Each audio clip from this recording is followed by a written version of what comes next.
a note on the blue room with some yellow, pink, and white flowers, cherry and apple in the background, and with my two friends here.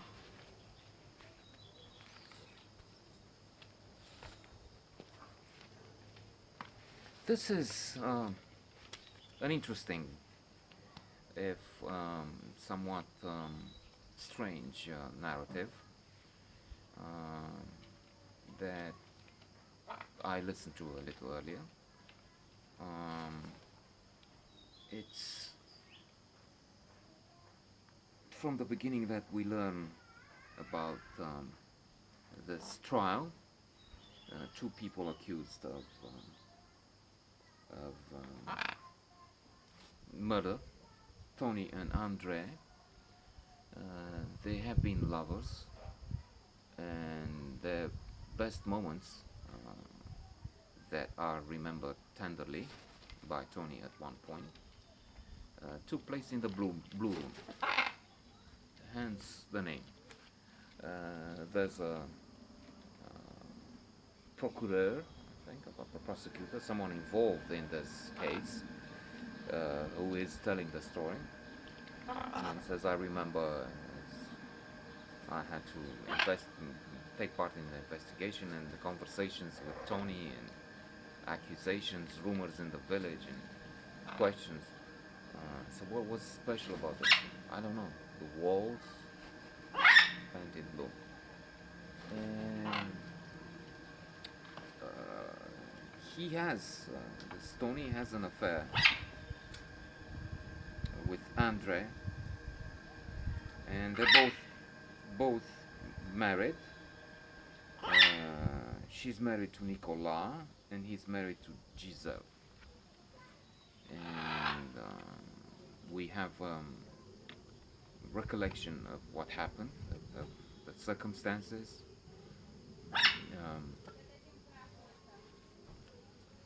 Tony liked Andrée when they were really young, but when asked what happened and why didn't you get close to her earlier,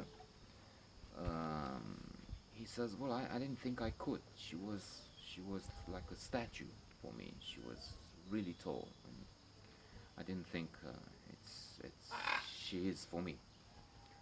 But then when they meet later, as far as we get from the story, she's the one who is not just encouraging him, but altogether seducing. Now, I don't know if I'm biased. I don't know if, as a man, I hope I'm not sexist. I'm not discriminating on anything.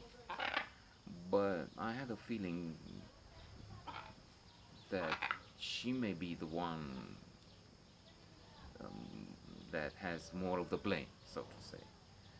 Obviously, if and when things as serious as murder happen, um, you can't say, well, look, this man came to me and we talked and then he convinced me to kill the other one. And so it's his fault, or it's more his fault than no.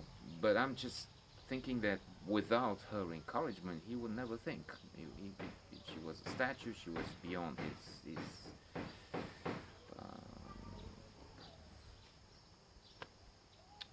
I don't know if possibilities. But anyway, so she's saying, like, I want you, Tony, and they go into the wild. They do it in the bushes, so to say, for the first time. Then she's suggesting his brother's hotel, and the brother is not okay with it. He says to his brother, you better end this. And in stages, so this was the initial stage when she's the one who seduced him, feels like, but it may be wrong. And then she's the one also pushing the envelope, as they say, breaking the boundaries. She's the one who is uh, saying, if I'm free, what about you, Tony? In other words, she's the one who wants him to separate, divorce, whatever, to break his ties with his wife. And he didn't think of that. Now there's a baby crying, uh, which brings to mind tortilla cretan. The Mexicans are blamed for everything or anything in some parts of the US by the Donald, a man I think very little of.